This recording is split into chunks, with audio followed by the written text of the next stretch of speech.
Get ready to be amazed. Get ready to know things that nobody could know. Get ready for Recovery Wednesday with America's original radio psychic, Dr. Linda Salvin, along with Candy Finnegan from the Emmy Award-winning television show Intervention. Candy brings her more than 30 years of experience dealing with all areas of recovery. Listen as Candy and Dr. Linda bring expert guests into the conversation to bring your recovery to the next level. Together, they bring you the tools and techniques that bring balance and serenity to your life. For nearly 30 years as a syndicated talk show host and metaphysical clinician, Dr. Linda has helped thousands of people worldwide solve problems on the air and in person with her insights and solutions. So pull up a chair, turn it up, and get ready for a visit with the one and only Dr. Linda. And now, live from Los Angeles, ladies and gentlemen, Dr. Linda Salvin. Hi, how you doing, everybody? There's a little bit of lag on my video for some reason. I don't know what it is. I'll have to get some tech brains to fix this and figure out why I'm a little slow lately. But welcome back to Recovery Wednesday. This is the place where we discovered that everybody's healing from something and how to best get to that place of healing. If you give up whatever your addiction might be, whether it's food, alcohol, drugs, sex, porn, spending, gambling, whatever it is, we've all got something. Even education, you can be addicted to learning all the time or making money or being on top of the world and still be empty on the inside. I'm going to bring on my wonderful co-host who I've known for 37 plus years, Candy Finnegan. And we're going to, hi there, Candy Finnegan. Hi there. We're both kind of like, oh my gosh, how do we look, on camera? Today is, I'm going to say it's October 11th, 2023. And I want to interrupt you and say happy birthday. You are 38 years of the best you've ever been in recovery today. And it's your actual 38th birthday. And it I is should go get a interesting that it would blow in the day of the show. Yep. I'm sorry, what? I said, so I should go run and get a candle so you could blow it out. Yeah, we can do that later. But for those that don't know what recovery is, I'm in a 12-step program. On October 11th, 1985, I finally surrendered, gave up, stopped fighting, got out of denial, and got scared. Like, oh my God, I think I have had too much pot or taken too many uppers or I smoked too many cigarettes or ate too much sugar or whatever was going on with me at the time. But mostly it was the bar scene and pot and having a good time till one day it didn't feel good anymore. And I remember my last 2 glasses of wine and I woke up the next day hungover and the ceiling was spinning. I go, why am I doing this? I was 31 years old. Now, people, if you do the math, I'm 69. 2 months from tomorrow, I'll be 70. And I'm like, that doesn't make sense. I don't understand. So when you're in sobriety, life goes on, but you forget the natal part. You keep getting older while you get helped and healed and a better life in recovery. So what Candy and I are talking about in recovery is a lot of the negativity, the pain, the guilt, the fears, the resentments, the past, present, the being lost, feeling lonely, isolation, everything we go through as humans, we all feel, but what we've learned is we don't need to drink, use, or abuse our bodies with a substance to live. And that's what Candy has spent her last 30 plus years doing, helping people all over the country with intervention and sobriety. And she works with with a lot of the entertainment people because her husband was a musician, very famous musician. So she's been in that world for years, plus being on TV. But it doesn't matter, even if they're on top of the world musically, they're still alcoholic. And I remember my sponsor once said, because I was Joni Mitchell, as Candy knows, was my idol in high school, and I met her like 6 years into sobriety or something at a club. I was starstruck. But she was also an addict, and I had to take away their fame and fortune and her talent and see, oh, she still has emotional and physical situations like any other celebrity that's in the program or anybody who's coming off a skid row. There's no difference when it comes to the disease. That's where you can take over, Candy, because you're so good at intervening. I too have belonged to a 12-step support system. for all of my sobriety. And in a couple of months, 6 months, I'll be 38. So, but I do want to tell people that there are different other support groups. I'm not completely familiar with them. One of them I know a little bit more about than the other one. And I know an awful lot about 12-step. And we have a tradition that's called we don't talk about this support group, radio, press, TV. At the level of radio, press, TV, we're not supposed to mention So it. that's the reason. It's anonymous. That's the reason we are to remain anonymous, except for people in the anonymous programs. And then we certainly know each other. But I think it's in 2023, and I think it's time that I don't want to ever break any traditions, but I think it's time that we talk about the true aspect of support in recovery. And so this morning I looked up, there are, I think, 8 or 9 respectable, I guess, versed and tuned other support groups. And one of them, I will badmouth, sorry, it's called Moderation Management, and it's crazy. I never heard of it. Oh, you don't know about Moderation Management? Okay, so the woman that started Moderation Management was on certain days of the week, you would moderate how much alcohol you drank. So okay, I've heard of those kind of programs. Yeah, like sort of drink and sort of, monitoring. About 7 or 8 years. Let me see what it says here. I didn't know the name of it. It's a secular nonprofit organization providing peer-run support groups for anyone who would like to reduce their alcohol consumption. Mm-hmm. So instead of a bottle, they might get a glass. Yeah, it was founded in '94 to create an alternative to 12-step and similar addiction recovery for non-dependent problems. Drinkers who do not necessarily want to stop drinking, but moderate their amount. Well, we both know that's wacko. No, because you take one drink and all of a sudden your brain, if you're a real addict, is going to start talking and craving, because craving is part of the disease of alcoholism. It's a mind-body problem, not just spiritual. So how do they control it? How do they moderate? Okay, so I'm going to tell you that. They get a half a bottle of beer on the wall? No, that's 26 bottles of beer. Instead of, yeah.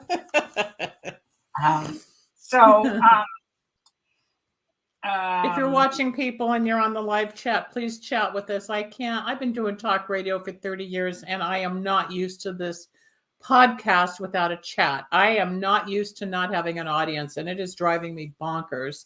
It's very frustrating because I'm so used to taking calls on the air and chit-chatting and having fun. And this is a different platform and a different protocol. I'm having a hard time with it. I really am. It's frustrating. But I need you to chat. Say hi. Let me know you're here. I know we've got a guest coming in for just a moment. In about 5 minutes, he'll pop up. Hey, Country Corners Gazette, you're listening.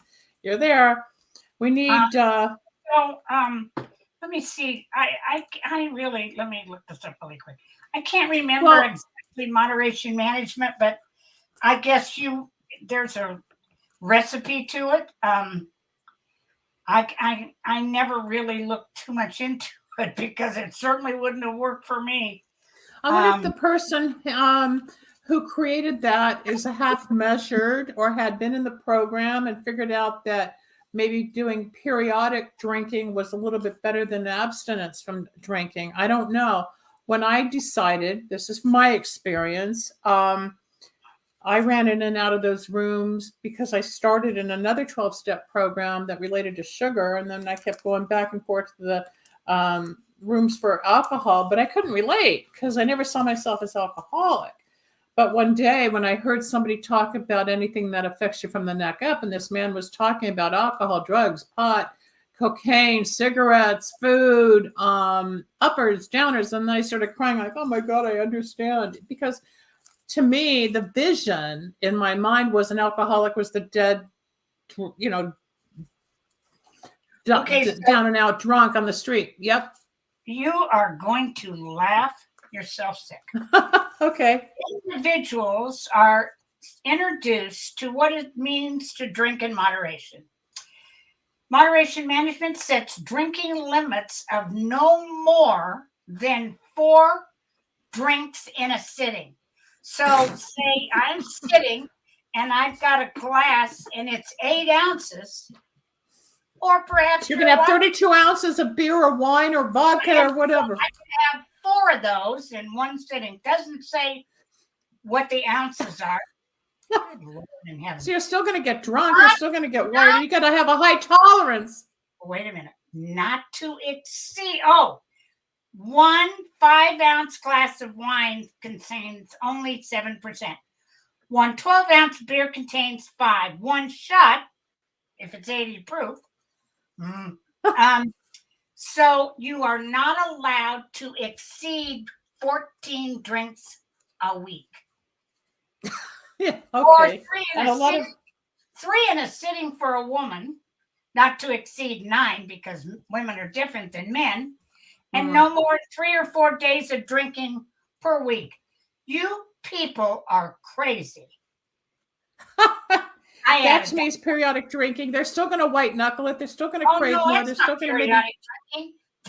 That's trying to control and enjoy, which we know. You can't. No, So you can't say, okay. I'll finish my story with this. So this woman had gone and lectured, and this is the story. I don't think it's gossip. And that she had a accident coming home from a lecture of moderation management, and killed a father in a car accident. The child was in there, but the child got hurt but didn't die. And so because she was so arrogant, when she went to court, they put her in jail. And guess what she did in jail? She went to 12-step meetings. Oh, so she got sober. Mm-hmm.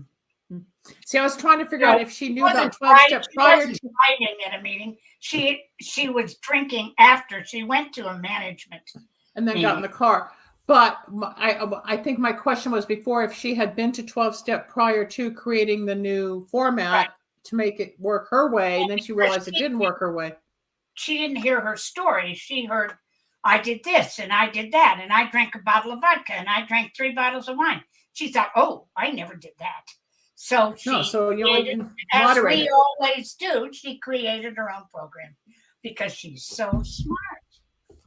And it didn't work. And she ended up getting knocked over the head by God saying, here's how it goes. So if you're interested in knowing what we're talking about, what? You're waving your hand. So let me give you, so I think there are 8 or 9. Let me see here. It doesn't matter what type of meeting, whoever's asking, you don't understand the addiction process we've been trying to talk about. I am 38 years sober. That means I have not touched alcohol, drugs, pot, or pills for recreational use, uppers or downers, since 1985. My last drunk was 2 glasses of wine. The most I think I ever drank was probably, what were they called in San? Oh, Irish whiskeys with all the whipped cream on top of the coffee with whiskey. That was my thing, so it took a lot of whiskey and whiskey sours to get me loaded. Did I drink on a daily basis? No. Did I drink on Saturdays? Yes, when I went to the clubs after school or whatever. Some people have to have a drink once, twice, 3, 4, 5 times a day. Some people can go and have a drink or a drug every 6 months. But what happens if you have the addictive personality is that it gets worse, or the voices get worse, or the behavior gets lewd, or you're out of control. You can't spend money. You can't save money. You don't have relationships. It's what happens to the psyche, the emotions, the physical being. It's not the drink. It's the biochemical makeup based on your DNA as to what happens to you as a human. I'm going to put us on hold for a moment. We got another birthday to celebrate today. Let's bring on the pipe man. He's here. Hey, Dean. Happy birthday, dude. Happy birthday. Well, Mr. thank you. Libra. And happy, was it 38 years? 38 years. Whoa, that's freaking amazing. I just have to say. It is. I know where it started because you said Saturday. So it started because at shul, what do? They give you wine. And that starts your whole Saturday. We start drinking Manischewitz wine when we're babies. They put That's it on it. give us. It's only for Jewish people. Are you kidding me? No, my mom said I couldn't be alcoholic. We're Jewish. I said, no, it doesn't work that way because my grandfather was alcoholic. I mean, come on. It was a big taboo for Jews. Like my great-grandfather died not great-grandfather. Was it great-grandfather? Yeah, great-grandfather died in the gutter, an alcoholic.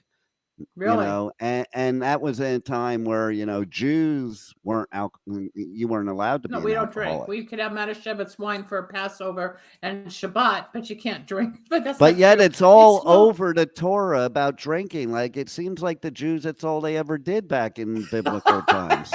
I never read the Torah. I was never bat mitzvah. You have to teach me, but I do know some of the Zohar. Anyway, happy birthday. Baruch Adonai Hamrach Leilam Ba'ed Baruch Adonai. Never going to have a Jewish seminar, a little dance here. Yeah, see that? Yeah.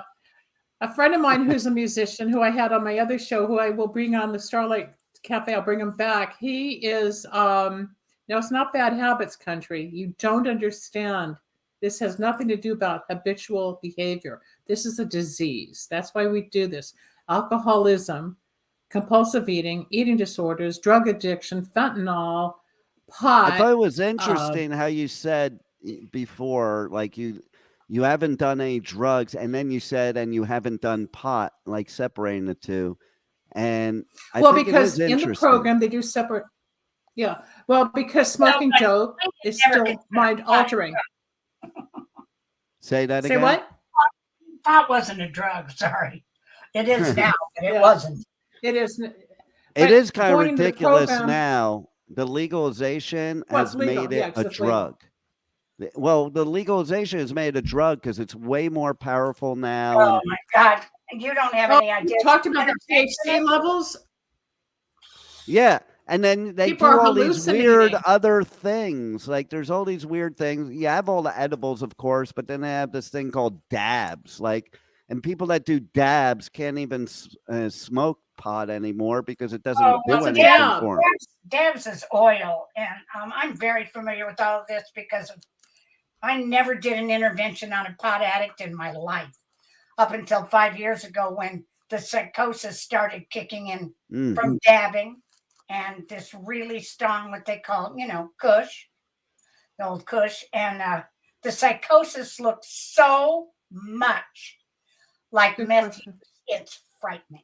I think there was a question there, and I'm going to address it. I think, yes, they are putting things I think they are. I think medical the industry's tainting. Yeah. I have a client whose name I can't say, but she's out of state. I'm in California. I've been working with her about 12, 15 years. And her son, who's 16, is alcoholic, and she's gotten into meetings to try to get him sober. Then he was hallucinating.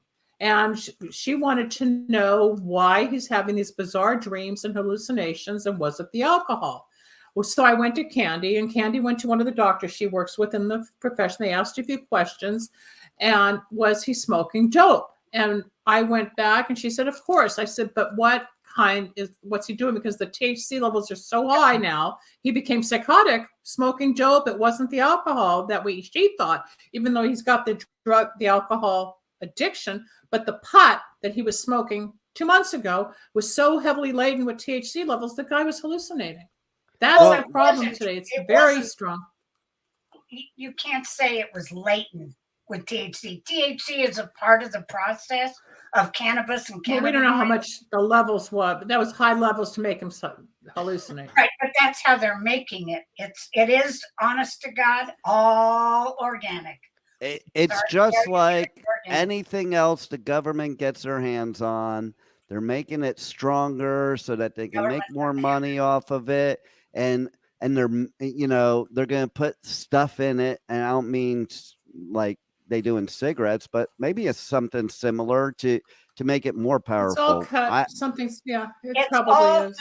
Listen, I got to tell you, I'm a know-it-all by nature, but I've been to pot factories. I've been to pot farms. I've been, and Linda knows, I've been to CBD farms. A very close friend of mine owns one in Oregon. Has one in Oregon. Highly, highly restricted by government. And pot is pot because whatever we create, it's like the only example I can think of, which is kind of crazy, is you go have a cheeseburger in Kansas and you have a cheeseburger in California. It ain't the same. All the crap that we put into it. And Kansas, for the grace of God, is still treating their cows like hamburger, and steak. So there isn't all this synthetic stuff, like all the additives. Yes, this is a very strange thing to bring up, but I'm going to bring it up. All of these children, these little girls, are starting to have their menstrual cycles at 11 and 10. Yep. Which I'm 73. Because of the hormones in the food and the pot and everything. No. Because of the hormones. And chicken McNuggets to make the breasts bigger. And that's a true story. I can back it up with so much. Oh, I believe that. Yeah, 1,000,000%. I just think, we took a man-made drug. If you're going to call pot a drug, we took a man-made drug and we're turning it into a not man-made, a God-made or something natural, and we're turning it into man-made, like all these different flavors and infused with stuff. Like we're doing mad science on something that was natural. Why are we doing that? Just and to make natural. more people sick and die. Because high is not high enough. Yeah, exactly. Until you freak out to the point. I was a big pot smoker, and I started smoking pot in Kansas in about 1968. I think is the first time I had a joint. I can't remember, 7 or 8. And I got married, and I got to tell you, I took a big hit of it and thought, this gives me a horrible headache. It was like oregano. And Kansas is the #1 producer of hemp during World War II. And so all of our cows and horses were eating local weed. And that's where cow tipping started, but that's a whole nother show. And wow. It was that thing where I'd never really smoked pot. So I get married. I moved to Marin County in February of 1970. And I feel so sorry for these people because they have they don't have any seeds in their pot. And I'm thinking, what's the matter with you people? They don't even have any seeds. Well, that was the first time I was introduced to Sensimilla. And the difference in that level was insane. And of course, I got used to it. And then, there were those secret people who grew it. And because Marin was Marin, for any of you that don't Humboldt, know, further north. Yep. And it's where the hippie movement, along with San Francisco, started in the 60s. Yep. So I'm a deep believer that we will screw up anything good. Oh yeah, 100%. Well, yesterday, saying that, Jean popped in on the health show yesterday, and we were talking about vaping. Now, Candy and I talk about vaping a lot because of the chemicals and how the lung tissue is burning up quicker with carcinogenics more than just tobacco. It's all. But I have the to flavors, tell you, the chemicals that vape, and they don't consider themselves smoking. Exactly. What do they? I quit smoking it 2 years ago, but they vape I think the vaping's way more addictive because you see people, they have that thing like permanently affixed in their mouth. When you smoke a cigarette, as a former smoker, you smoke it and you're good for an hour. You're good for an hour. These people, I see my son, he has that thing in his mouth 24/7 and he smokes on top of it. And the fact of the matter he is, needs the show. Yeah. Well, the fact is, he's a know-it-all. You won't tell him anything. He has all these studies about how vaping is good for you. Okay, so here's what I want you to do. I want you to go on YouTube, and I want you to look up 2 YouTubes. One of them is Dr. Timothy Fong, F-O-N-G. He is an expert in anything that you smoke. He's got 2 wonderful, wonderful videos. They're about 45 or 50 minutes apiece. One of them on vaping, the other one on cannabis. He was one of the original 5 research psychiatrists that started like maybe 6-7 years ago doing this research on this high level of THC cannabis. Now, in the cannabis one, his vape one is scary. But in his cannabis one, he says, Dr. Fong, F-O-N-G, Timothy Fong. He's top UCLA research psychiatrist and a really dear friend of mine. Not to be confused with Timothy Leary. No, I met Timothy Leary, and very different. Yeah. And Ram Dass and that whole movement. That's another show. If you don't have an addictive personality or you don't have an addiction in your family, you want to smoke a pot on the weekend and go to Disneyland. He's not against that. He's against this starting off at a young age and tainting the way your brain mechanisms work. Yes. Well, did you just read in the news yesterday, or was it the day before, that they're looking in Florida to allow preschool kids, I think at the age of 5, to start cannabis? Did you read that? They're passing a law for kids. Oh, you're in Florida. What is going on? I just read that. I don't think that kind of stuff should be exposed to kids at any age till your brain's fully developed. I mean, I don't care what it is. We do have an age specific on it. Right. But what does that mean? Exactly. And then you have parents nowadays, like, parents like me, like in my generation, would hide it from their kids. The parents in this generation, they just leave it out in the open because it's quote unquote their medicine. But you know what? I've done many an intervention where parents get really pissed at me because I don't think it's okay. Now, I do remember when I was 20. Not necessarily. 20, I think I went to New York with my parents, and it was, I know what it was. It was my debutante. I'm not going to get into that either. But everybody was drinking champagne, and I got to have a glass of champagne. Wait, I want to hear the debutante story. She comes from high society. It was at the Waldorf Astoria, and you don't want to hear about it. So, anyway, I remember I had a glass of champagne, and I thought, what's the big deal about it? Well, there was a big deal about it. I'm adopted, so I didn't come from genetically. I didn't come from an alcoholic family. Can tell you my dad drank heavily, but it was incredible. He was a control freak. I never saw him drunk. So it's one of those things where, it's like, I remember I was allowed to have a drink with my parents. When I'd say 5-6 years ago, if a family called me and said their kid was in trouble and he just smoked pot, I'd go, lucky you. If that's all he's doing, we're rocking it. Because it wasn't even in the DM-5, which is a disclosure and a description of all mental illness. And it wasn't even in there as a drug. It is now classified as a habitual independent drug. Thank God, because I couldn't get treatment for anybody that was even smoking pot.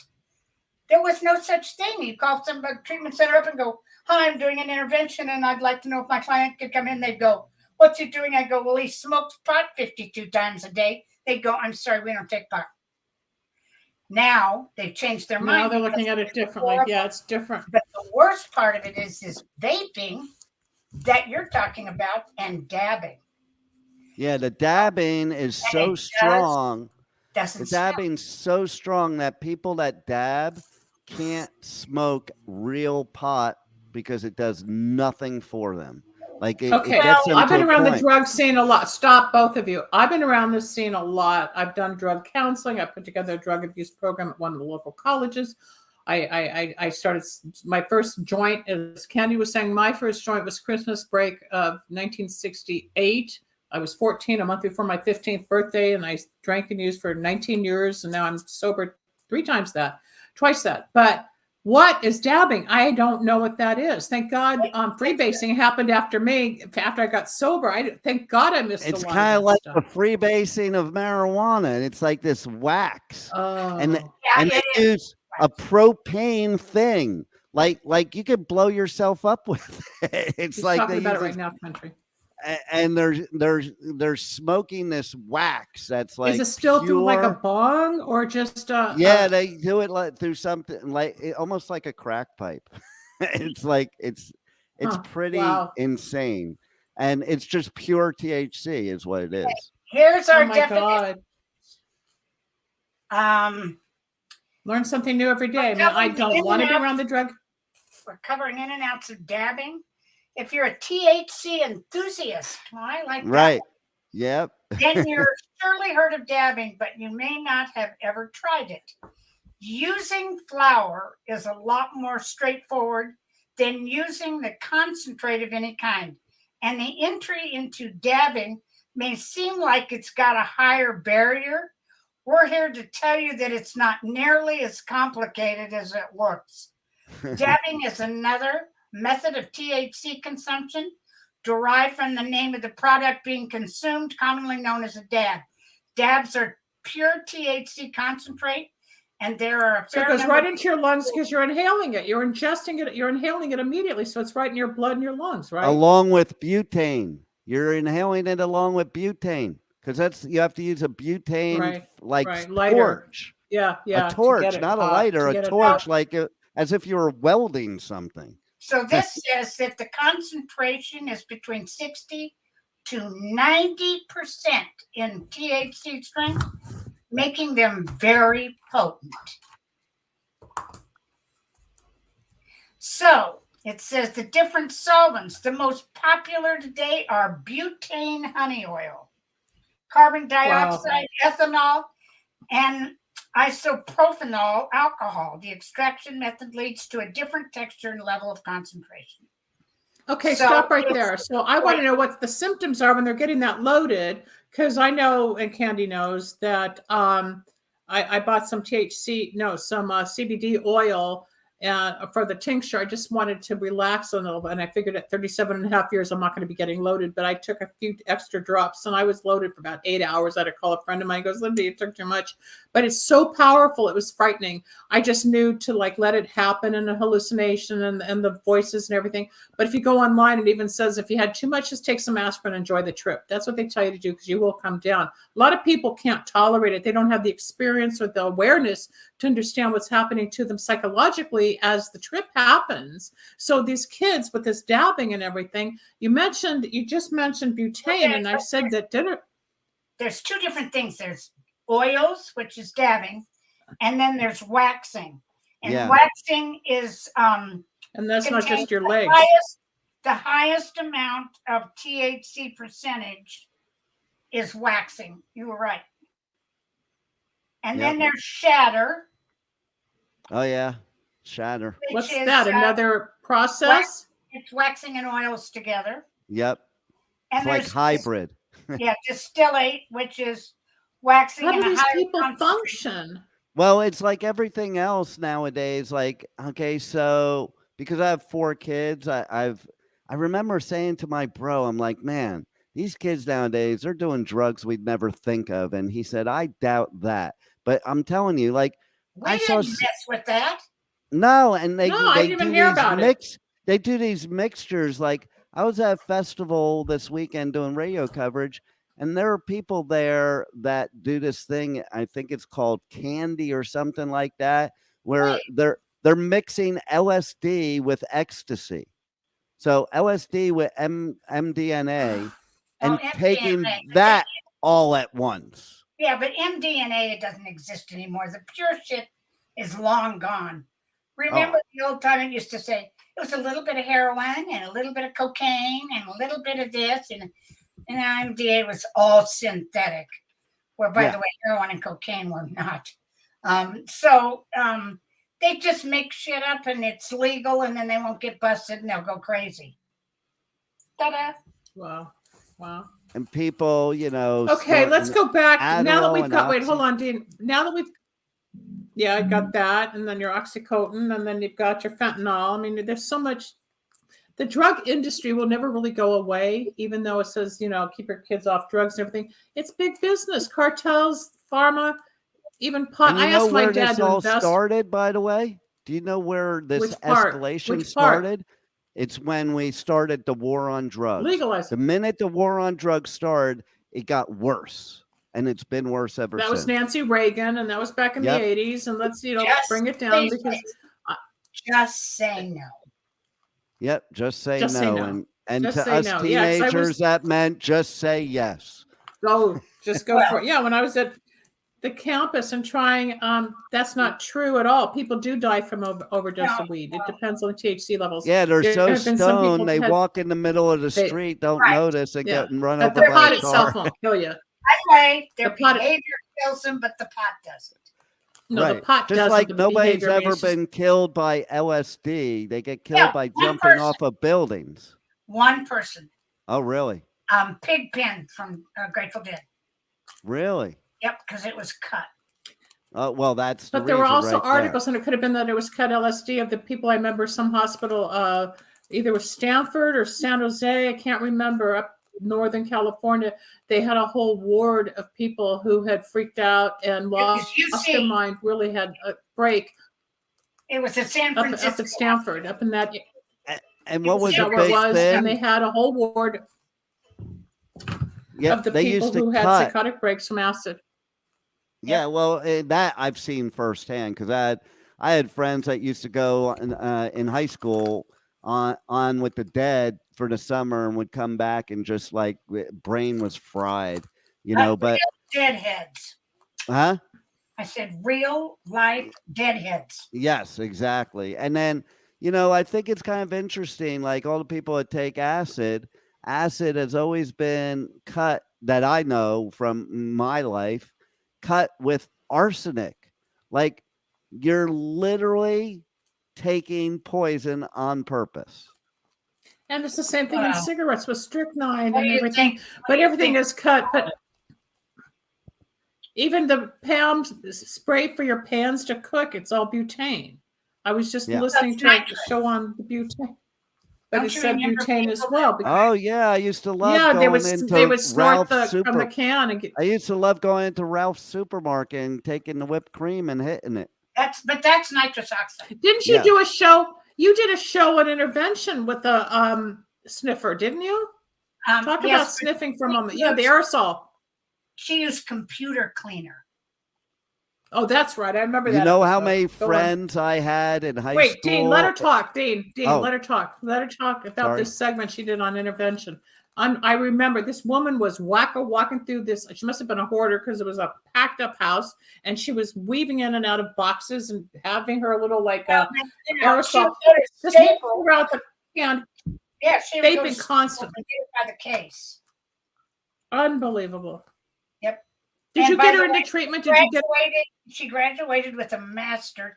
Nobody thought she would ever clear. She graduated with a master's degree from UCLA. Nice. So she cleaned up her life. Would she get into drug addiction, or did she get into helping others? What do you think snorting nitrous is? No. When she got her master's degree, what did she? No. She got it in geology. Oh, geology. Okay, so still going back to the rock. All the shit. Yeah. Was that for studying? So let's go back to what we started. Yeah, maybe the rocks. That's what I'm saying. Geology got back to the earth somehow. So this whole thing is about drugs and alcohol and addiction and getting loaded. And sometimes it could be fun, and you never know if it's going to be, your turn to freak out, or if it's your turn to play Russian roulette with something you don't know that you're taking. So we have support groups, and that gets back to the topic today about what addiction is, recovery is, support and community. So I'm going to give that back to Candy to bring all of this back into where we were talking, because if you do have a problem, you can ask 1,000 questions. You can be in denial if you're drinking or smoking or overeating and binging or porn watching or whatever your thing is. You don't have to. There's ways to live life. Like I never thought I would get sober. And when I was a kid, I never thought I had a problem. When my parents found out I was 15 smoking dope, my mother she went crazy. And my dad was kind of cool. Like there was nothing he could do. I ran away from home 3 times in high school. My biggest pot story was I took my mother's flour sifter she had gotten for her wedding. And I had all this pot with seeds. I couldn't clean the seeds. So I used it, and I couldn't get the seeds out between the screens, which had layers. So I threw it away. And one day she wanted to bake. She said, Linda, have you seen my flour sifter? So I had to come clean and tell her what happened. They actually laughed at that. But the severity of what we talk about today, when you're in a chronic or a very severe situation where you can't function, you can smell alcohol in someone's breath. You got to wake up in the middle of the night just to have a drink or a smoke or something. There's problems, people. People have options. You have a place to go. So Candy, talk about some of the options for recovery or community. Please. So other than 12-step, there's Smart Recovery. And it's a type of support group that focuses on self-empowerment. The acronym meaning self-management and recovery training. There's a facilitator, usually a licensed counselor that leads the groups. It's based on 4 points on motivational enhancement. And it's pretty popular because there's no God involved. Secular. Yeah, a lot of people get turned off the spiritual stuff. In ours either. It's spiritual, but people think it's a religion. To your understanding, whatever that might be. Yeah, there's secular organizations for sobriety, which is called SOS. It also means Save Ourselves. It's empowerment approach to addiction recovery. It does have groups. There's Women for Sobriety, which is WFS. That women's issues are very different than men's, which is very true. It's based on 13 acceptance statements. Celebrate Recovery has become very popular, and it's Christian-based. And this group centers on meetings on Christian sculpture to help strengthen your recovery. By the way, there's Jewish alcoholics, chemically dependent persons. It's called JACS. And it certainly has to do with the independence in the Jewish community of being addiction. And everybody, it doesn't matter who you are, what religion, what race, what age, what demographic environment. You could be Skid Row in downtown or New York or anywhere, or you could be on top of a mountain in Bel Air, California, where in an $18 million mansion or an $80 million mansion, and still be stuck in a closet. Because I knew somebody that lived up in the canyons who had the most amazing view in all of LA. And she had sobriety, and then she gave up her sobriety, and she decided to start drinking, and she went into a whole spiral. Because you can, if you give it up and stay sober or abstinent from sugar or cigarettes, and if you go back to smoking or drinking or taking pot or eating, it accelerates quicker. The disease kicks in even faster. So she ended up in a closet, and then she was hospitalized because she became psychotic, and that was after 18 years of not drinking. So, and she was she was worth over $50 million. It's not the money, it's how we feel. Just like I said at the opening of the show, the celebrities versus the gutter drugs, it's all the same. We're human. If you have the gene and the DNA, or most of the time it skips a generation, but it usually comes in from a parent or two, and it's hereditary on top of environmental. We know it's societal, because I know I was under societal pressure to be cool. And I look back, I go, I'm as straight now as I wish I had stayed all through those years. I would have probably accomplished a lot more quicker, because you lose yourself when you're trying to be part of the sheep. That's what I found. And the sobriety gives you a sense of wholeness on the mind, body, spirit. One of the apps, and maybe I know somebody that was using an app because he went to a 12-step meeting. He couldn't identify as alcoholic, and he was using some app to keep him, quote, sober. Then he went away to Puerto Vallarta about 2 months ago, and he texted me. He said, the app's not working. I'm drinking. And I had to let him know it's not the app. It's not the app. He went to Puerto Vallarta. So I don't know where he's at now. I haven't. Any place has Wait, we're breaking up. Is it you or me? It might be my son. It's yours. Of course, but he was on vacation with his girlfriend. You think he was going to go find a meeting? Oh, they have a great Alano club there, because I've been there. Yeah, well, that's not what he was into. He was into eating and drinking and being with his girlfriend. He was into his girlfriend. I'm just saying, he thought the app would keep him sober. The app did not keep him sober. The app didn't work, is what I'm saying. There's people always looking for an easier, softer way, but sometimes there's a wonderful app called In the Rooms, and if you can't do anything else, it's on 24/7, and it's meetings and support. Yeah, that's beautiful. Yeah, it's been around for a long time. So people, if you need help, there's always something out there, and you can reach Candy at candyfinnegan@aol.com, and you can reach me at drlinda@lindasalvin.com. And I mean, we do these shows 3 times a week, and it'd be nice if some of you actually participated off the air and came to us, because this is how we make a living.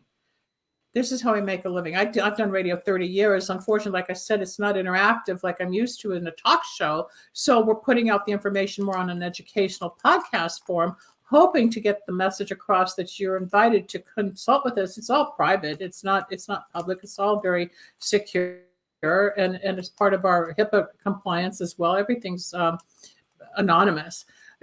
Dean, I know you've got something on the tip of your tongue. What do you want to say as we close out? Oh, there's nothing else I was going to say. I was going to say goodbye, but I want to say that you guys are amazing, and Candy is definitely a wealth of knowledge and a wealth of help, and I think both are necessary. And the one thing I was going to say earlier, though, she was talking about the huffing different things. I remember being in high school and everybody was taking white out and painting it inside a baggie and huffing it. And I'm like, I remember. From the vapors of that. Yeah. And then it would end up all over them. Yeah. I mean, like, that's the thing why people need the help of you guys so much, because the ridiculous lengths that people will do to get high just blows my mind. Literally, I watched somebody in high school, shooting up heroin, and the needle broke in their arm and they pushed it back out. And I remember saying, oh my God, why would you want to get high? Well, you're desperate. Bad. And you can't help it, though. That's the point. Your body needs it. Yes. So I don't even blame just like people. Being addicted to the phone. Just like being addicted. I got to see who wrote what's on Facebook. What did I miss? Nothing. But I got to make sure I'm not missing anything, right? It's all the dopamine fix, or it's a mental thing, or it's a high over here, or whatever. And people like to blame the people. Let me ask you something. Why are you pipe man? That's funny, because when I do interviews with bands all the time, they all think it has to do with smoking a pipe or laying pipe. But my last name's Piper. So somebody just called me Pipe Man way back, and it stuck. Well, that's cute. Then I was thinking, what are you talking about? I know you don't smoke a pipe. Right, exactly. I mean a real pipe with cherry tobacco.